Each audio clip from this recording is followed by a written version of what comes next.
The morning sun cast long shadows across the marble floors of Valdoria Palace as young Prince Alexander walked through the grand corridors, his footsteps echoing in the silence. At 12 years old, he possessed a thoughtful demeanor that often surprised adults who expected typical boyish energy. His deep blue eyes, inherited from his mother Queen Isabel, held a wisdom that seemed beyond his years. The kingdom of Valdoria had known peace for 3 generations, nestled between the mountains of Astoria and the coastal plains that stretched toward the Meridian Sea. King Edmund ruled with fairness and compassion, beloved by his people for his dedication to education, healthcare, and environmental protection. Queen Isabel, a former diplomat from the neighboring kingdom of Celestine, brought grace and international perspective to their reign. Alexander had 2 siblings, his older sister Princess Sophia, 16, and already showing remarkable aptitude for languages and international relations, and his younger brother Prince Marcus, only 8 but displaying an uncanny ability with mathematics and engineering concepts that impressed even the royal tutors. On this particular morning, however, something felt different in the palace. Alexander noticed the hushed conversations between servants, the way they stopped talking when he approached, and the unusual number of black cars parked in the royal courtyard. His parents had been in meetings since dawn, and even his normally cheerful nanny, Mrs. Pemberton, seemed distracted. The first sign that something significant was happening came during his morning history lesson with Professor Whitmore. The elderly scholar, who had taught 3 generations of Valdorian royals, kept glancing at his pocket watch and seemed unable to concentrate on their discussion of ancient trade routes. "Professor, is everything all right?" Alexander asked, setting down his pen and studying the man's worried expression. Professor Whitmore adjusted his wire-rimmed glasses nervously. "Well, Your Highness, there are some developments happening that may affect the kingdom, but I'm sure your parents will explain everything when the time is appropriate." Alexander's curiosity was piqued. He had always been observant, a trait that served him well in understanding the subtle dynamics of palace life. His parents had raised all 3 children to be aware of their responsibilities, but had also tried to give them as normal a childhood as possible within the constraints of royal life. After his lesson, Alexander decided to explore the parts of the palace where he might overhear something useful. He made his way to the library, which shared a wall with his father's private study.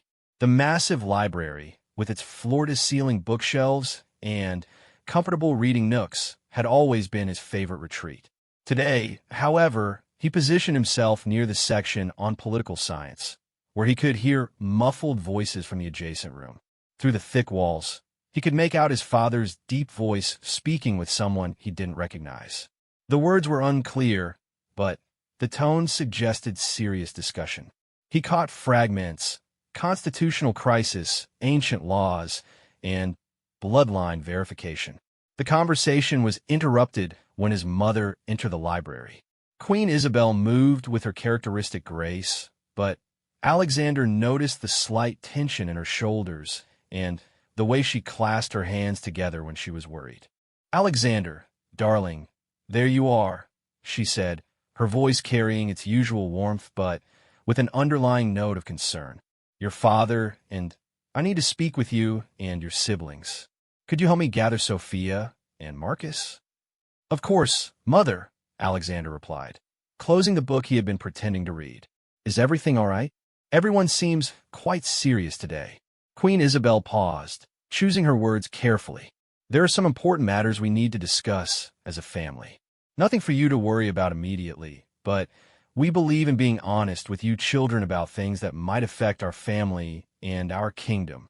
They found Princess Sophia in the music room, practicing piano. Her fingers moved elegantly across the keys, playing a complex piece by Chopin that she had been perfecting for weeks. When she saw their mother's expression, she immediately stopped playing and closed the piano lid. "What's happening?" Sophia asked, her maturity evident in how quickly she read the situation. "Family meeting," Queen Isabel said simply. "Let's collect Marcus from the gardens." Prince Marcus was indeed in the royal gardens, working on what appeared to be an elaborate fort made from fallen branches and leaves. Despite being only 8, he approached even play with the systematic thinking that characterized his approach to everything. His clothes were dirty, and there were leaves in his dark hair, but his eyes were bright with enthusiasm for his project. "Marcus, sweetheart, we need you to come inside," their mother called gently. "But I haven't finished the drawbridge mechanism," Marcus protested, holding up a contraption made of string and small pieces of wood. "I think I've figured out how to make it work with counterweights, just like the real castle bridges we studied." "You can return to it later," Queen Isabel assured him. "Right now, we have something important to discuss." The four of them made their way to the family's private sitting room, a comfortable space away from the formal staterooms where they could speak freely. King Edmund was already there, standing by the large windows that overlooked the palace gardens. He turned when they entered, and Alexander could see the weight of whatever news he carried in his father's expression. King Edmund was a tall man with graying hair at his temples and kind eyes that reflected both strength and compassion. He had always made time for his children, despite the demands of ruling, and had taught them that leadership meant serving others rather than being served. "Please, everyone sit down," he said, gesturing to the comfortable sofas arranged around the fireplace. "I need to share some information that will affect our family and potentially our entire kingdom." The three children exchanged glances as they settled onto the cushions. Alexander found himself sitting on the edge of his seat, his analytical mind already trying to piece together the clues he had observed throughout the day. "Earlier this week," King Edmund began, his voice measured and calm, "we received a communication from a legal firm in the capital city of Astoria, our neighboring kingdom. They represent someone who is making a claim that could challenge the legitimacy of our family's right to rule Valdoria." Princess Sophia straightened, her diplomatic training already engaging. "What kind of challenge, father?" "They claim to have discovered documents that suggest our great-grandfather, King William III, was not the legitimate heir to the throne when he ascended to power 75 years ago," Queen Isabel explained. "According to these documents, there was an older brother who should have inherited the crown." Marcus, despite his young age, grasped the implications quickly. "So someone else thinks they should be king instead of you, father?" "That's the essence of it." "Yes," King Edmund confirmed. "The claimant is a man named Victor Aldridge, who says he is the great-grandson of this alleged older brother. He's demanding that we submit to DNA testing and historical verification of our bloodline." Alexander felt a chill run down his spine. What happens if the documents are real and this person's claim is legitimate? His parents exchanged a meaningful look before his father answered. "Constitutional law in Valdoria is very clear about bloodline succession. If Victor Aldridge can prove his claim, the crown would legally pass to his family line. We would cease to be the ruling family of Valdoria." The room fell silent except for the ticking of the antique clock on the mantelpiece. Alexander's mind raced through the implications. Everything they had known about their identity, their purpose, their future, could potentially be built on false foundations. "But surely," Sophia said, her voice steady despite the enormity of what they were discussing, "our family has records and documentation proving our legitimate succession." "We do," Queen Isabel confirmed, "but some of the documents from that era were lost in the palace fire of 1962. Your great-great-grandfather had much of the royal archive moved to different locations for safety during the political upheavals of the early 20th century, and unfortunately, some documentation was never recovered." King Edmund moved to sit with his family, his presence reassuring even in the face of this uncertainty. "I want you all to understand that regardless of what happens, we will face this together. Our worth as people, our love for each other, and our commitment to serving others doesn't depend on wearing crowns." Alexander appreciated his father's words, but his practical mind was already working through scenarios. "How long do we have? What's the timeline for this investigation?" "The Valdorian Supreme Court has agreed to hear the case," his father explained. "They've appointed a panel of historians, genealogists, and legal experts to examine all available evidence. The process is expected to take approximately 6 months. 6 months. Alexander turned the time frame over in his mind. 6 months to determine whether everything they had believed about themselves was true. 6 months during which the stability of their entire kingdom would be in question. What about the people? Marcus asked with the directness that characterized children his age. What will happen to everyone in Valdoria if we're not the real royal family? It was a profound question that demonstrated how, even at 8 years old, Marcus understood that their situation affected far more than just their family. Victor Aldridge has made public statements indicating that he would maintain most of our current policies and governmental structure, Queen Isabel said carefully. However, any transition of power would inevitably create some uncertainty and change. Alexander stood and walked to the window, looking out over the gardens where he had played as a child, where he had learned about responsibility and service, where he had imagined his future as a leader dedicated to improving life for the people of Valdoria. The possibility that all of this might be based on a historical error felt surreal. There's something else, King Edmund said quietly. The investigation will be very public. There will be media attention, speculation, and probably some difficult questions directed at our family. We'll need to be prepared for that. The weight of the situation began to settle over Alexander like a heavy cloak. Not only was their personal identity in question, but they would have to endure the scrutiny of the public and international media while the truth was being determined. I think, Sophia said thoughtfully, that we should approach this with complete transparency and cooperation. If we have nothing to hide, then we should welcome a thorough investigation. It will either confirm our legitimacy or reveal a truth that deserves to be known. Alexander admired his sister's maturity and logical approach. It was exactly the kind of thinking that would serve her well in whatever future awaited them. I agree, he said, turning back to face his family. We should also consider how we can use this time to demonstrate our commitment to Valdoria and its people regardless of the outcome. Our actions over the next 6 months will matter just as much as any historical documents. King Edmund smiled at his son's insight. That's exactly the kind of thinking that makes me proud of you, Alexander. All of you. As the afternoon wore on, the family discussed practical matters. They would need to inform key government officials, prepare statements for the media, and, most importantly, maintain the stability of the kingdom during this uncertain period. Alexander found himself thinking about the nature of legitimacy and leadership. Did the right to rule really depend solely on bloodline, or was it earned through service, wisdom, and the consent of the governed? His parents had taught him that true leadership came from dedication to others' welfare, not from inherited titles. That evening, as the family gathered for dinner in their private dining room, the conversation remained serious, but was tempered with their usual affection for each other. Marcus, with the resilience of childhood, had already returned to discussing his garden fort project between bites of his meal. You know, he said, cutting his vegetables with careful precision, even if we're not really royal, we'll still be the same people. We'll still love each other, and we'll still want to help people. Out of the mouths of babes, Alexander thought.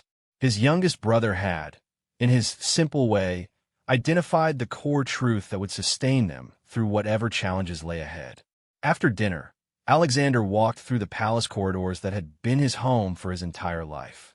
He touched the walls, looked at the portraits of previous rulers who may or may not have been his ancestors, and tried to imagine what it would feel like to leave this place if the investigation went against them. But, rather than despair, he found himself feeling a strange sense of clarity. The coming months would test everything they believed about themselves, but they would also provide an opportunity to prove their character in ways that went beyond bloodline or tradition. As he prepared for bed that night, Alexander made a decision.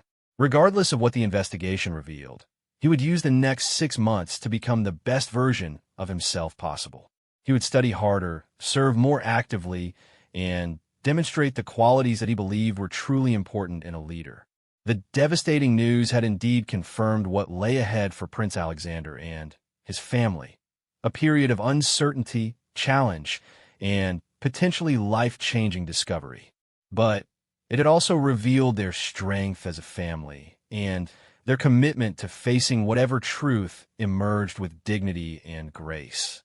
The palace settled into an unusual quiet that night, as if the very walls were holding their breath, waiting to learn what secrets the coming investigation might reveal about the true history of the Valdorian crown. 3 weeks had passed since the devastating revelation, and the palace had transformed into something resembling a research center more than a royal residence.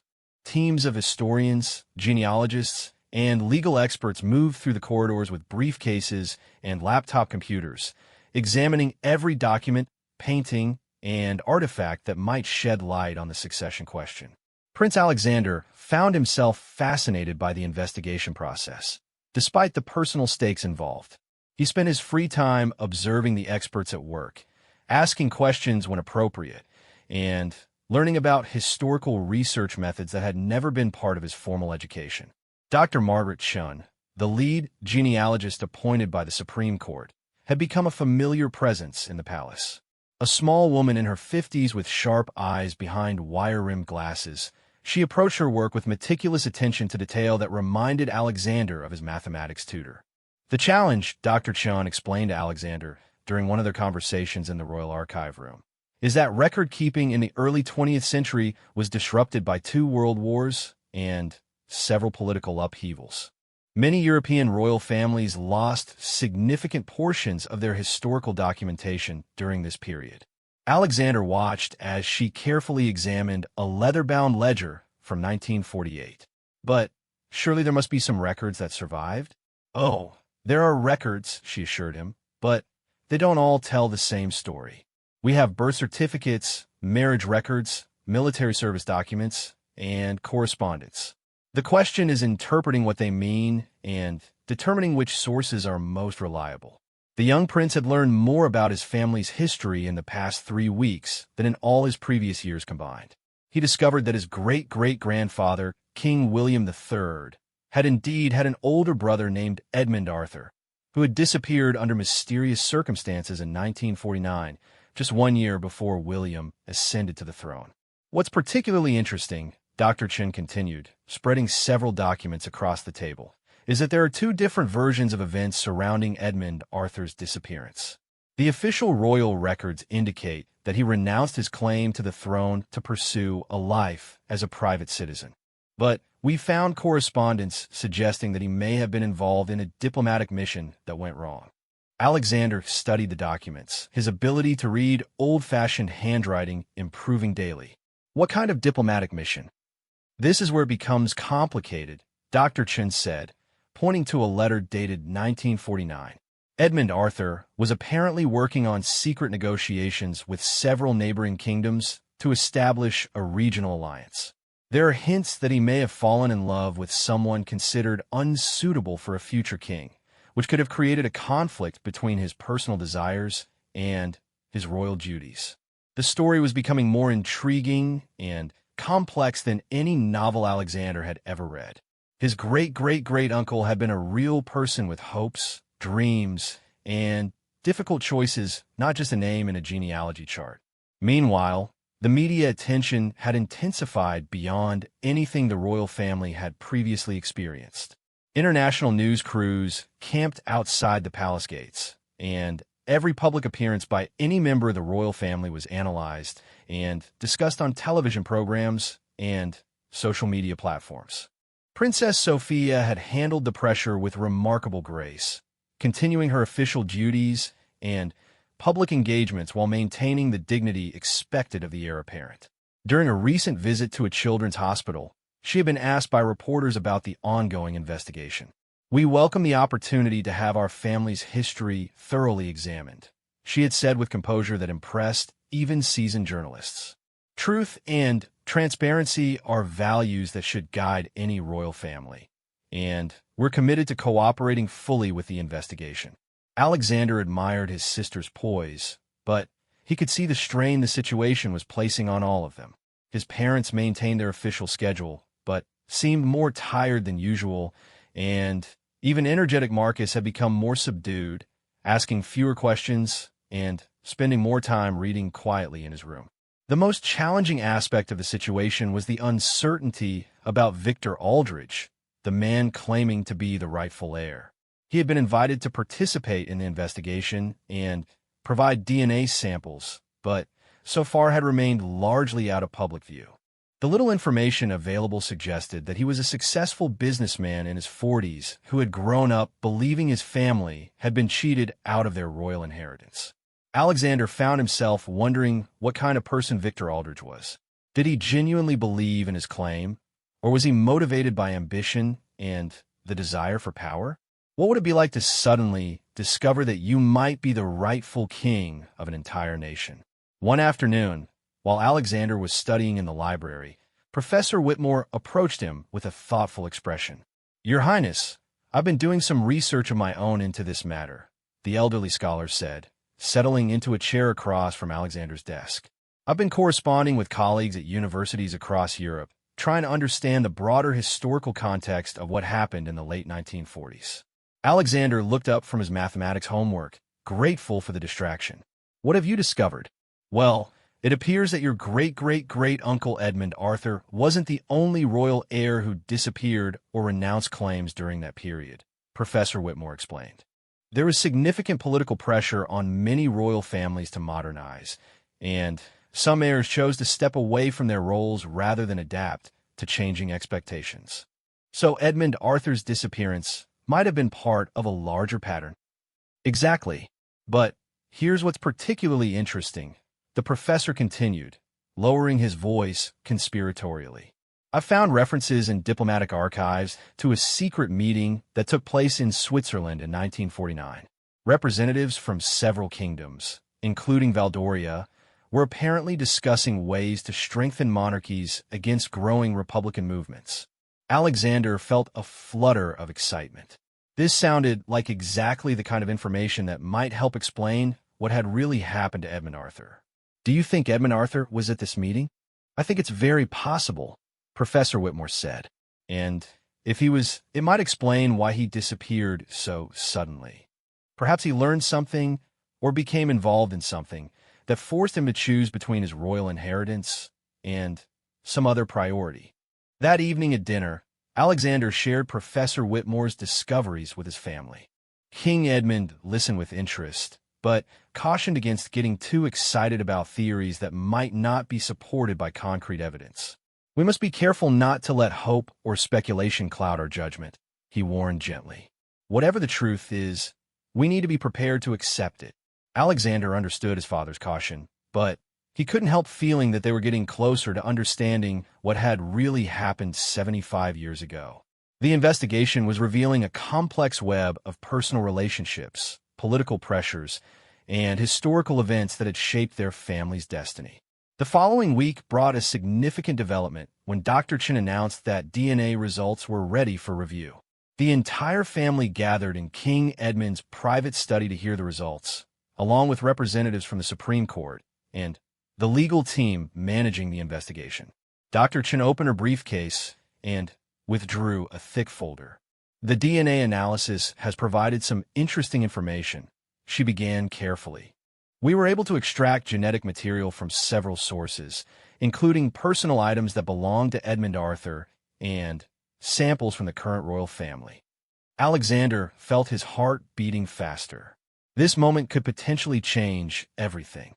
The results confirm that Prince Alexander, Princess Sophia, and Prince Marcus are indeed direct descendants of King William III, Dr. Chen continued.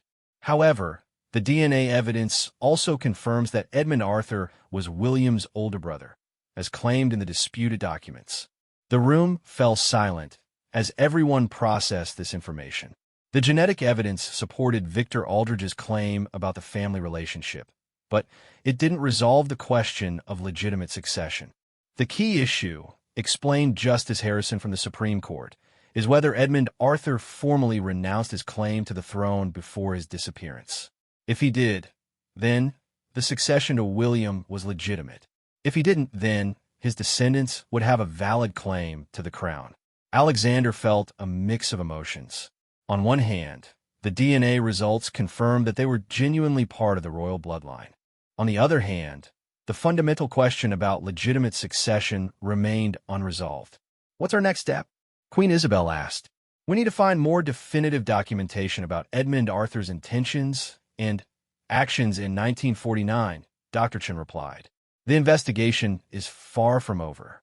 Over the following days, Alexander found himself thinking constantly about his great-great-great-uncle. What had Edmund Arthur been like as a person? What had driven him to disappear just when he was about to become king? Had he made a conscious choice to give up the throne, or had circumstances forced his hand? The more Alexander learned about that turbulent period in history, the more he understood that royal families had faced enormous pressures to justify their continued existence in a rapidly changing world. Perhaps Edmund Arthur had been ahead of his time in questioning whether hereditary monarchy was the best way to serve his people. One evening, while walking through the palace gardens where he often went to think, Alexander encountered Marcus building an elaborate system of channels to direct rainwater from a recent storm. His younger brother's engineering projects had become increasingly complex, as if focusing on mechanical problems provided relief from the emotional uncertainty surrounding their family. It's like a puzzle, Marcus said without looking up from his work. If you understand how all the pieces fit together, you can make the water go wherever you want it to go. Alexander sat down on a nearby bench, watching his brother work. Do you think our family situation is like a puzzle too? Marcus paused in his construction project and looked at his older brother thoughtfully. Maybe, but some puzzles have pieces missing, and you can't solve them until you find what's lost. The wisdom of his 8-year-old brother struck Alexander as profound. They were indeed looking for missing pieces, lost documents, forgotten conversations, and hidden motivations that might explain what had really happened decades ago. That night, Alexander made a decision. Rather than simply waiting for the investigation to conclude, he would begin his own research project. He would read everything available about the late 1940s, study the political and social pressures facing royal families, and try to understand the world in which Edmund Arthur had made his fateful decision. The devastating update had confirmed that their situation was more complex than initially imagined. The DNA evidence had answered some questions while raising others, and the investigation was far from reaching a conclusion. But Alexander was beginning to realize that regardless of the outcome, this experience was teaching him valuable lessons about leadership, truth, and the importance of understanding history before trying to shape the future. As he prepared for bed, looking out his window at the palace grounds that might or might not be his ancestral home, Alexander felt a growing determination to uncover the truth, not just for his family's sake, but because he believed that understanding the past was essential for making wise decisions about the future. The investigation continued, and with it, the transformation of a 12-year-old prince into a young man grappling with questions about identity, legitimacy, and what it truly means to serve others. 2 months into the investigation, Prince Alexander had become something of an amateur historian himself. His personal study was filled with books about mid-20th century European politics, royal succession laws, and genealogical research methods. He spent hours each day reading diplomatic correspondence, newspaper archives, and academic papers about the period when Edmund Arthur had disappeared. His dedication to understanding the truth had not gone unnoticed. Dr. Chun had begun including him in some of the research discussions, impressed by his thoughtful questions and ability to spot inconsistencies in historical documents. "You have a natural aptitude for this kind of work," she told him one morning as they examined a collection of photographs from 1949. "Have you considered that historical research might be a valuable skill for future leadership roles?" Alexander had indeed been thinking about how this experience was changing his perspective on what it meant to be a ruler. Traditional royal education focused on ceremony, diplomacy, and public service, but he was discovering that understanding how to uncover truth and evaluate evidence might be equally important skills for a modern monarch. The breakthrough in the case came from an unexpected source. Mrs. Pemberton, Alexander's former nanny who had worked for the royal family for over 40 years, approached Queen Isabel with information she had hesitated to share. "Your Majesty," she said nervously during a private conversation in the Queen's study, "I've been listening to all this talk about Prince Edmund Arthur, and I remembered something my grandmother told me when I first started working here. Queen Isabel encouraged the elderly woman to continue. My grandmother worked in the palace kitchens back in the 1940s, Mrs. Pemberton explained. She always said there was gossip among the staff about Prince Edmund, Arthur being in love with someone he couldn't marry. But there was more to it than that. The Queen leaned forward, sensing that this might be important information. According to my grandmother, Prince Edmund Arthur had been secretly working with a group of people who wanted to establish some kind of alliance between the kingdoms in this region. They believed that cooperation would be better than competition, especially after the wars. Mrs. Pemberton paused, clearly uncertain about whether she should continue. Please go on, Queen Isabel encouraged. Well, the story was that Prince Edmund Arthur discovered something about one of the other royal families involved in these secret meetings. Something that could have caused a scandal or even a diplomatic crisis. My grandmother said he chose to disappear rather than expose this information, because he believed protecting others was more important than claiming his throne. This revelation sent shockwaves through the investigation team. If Mrs. Pemberton's grandmother's account was accurate, it painted a picture of Edmund Arthur as someone who had sacrificed his own royal inheritance for the greater good. Dr. Chun immediately began searching for any documentation that might support this version of events. Within days, she had uncovered correspondence in Swiss diplomatic archives that referenced a delicate situation involving personal relationships and succession questions that had been resolved through voluntary withdrawal of one party. The language was diplomatic and vague, but it seemed to support the idea that Edmund Arthur had indeed chosen to step away from his claim to the throne, rather than being forced out or simply disappearing. Alexander was fascinated by this development. The image of his great-great-great-uncle that was emerging was of someone who had put principle above personal ambition. Exactly the kind of character trait that Alexander had been taught to value in leadership. But the investigation took another dramatic turn when Victor Aldridge finally agreed to meet with the royal family. The man who claimed to be the rightful king had remained largely out of the public eye since making his initial legal challenge. But his lawyers announced that he was prepared to discuss the situation directly with King Edmund and his family.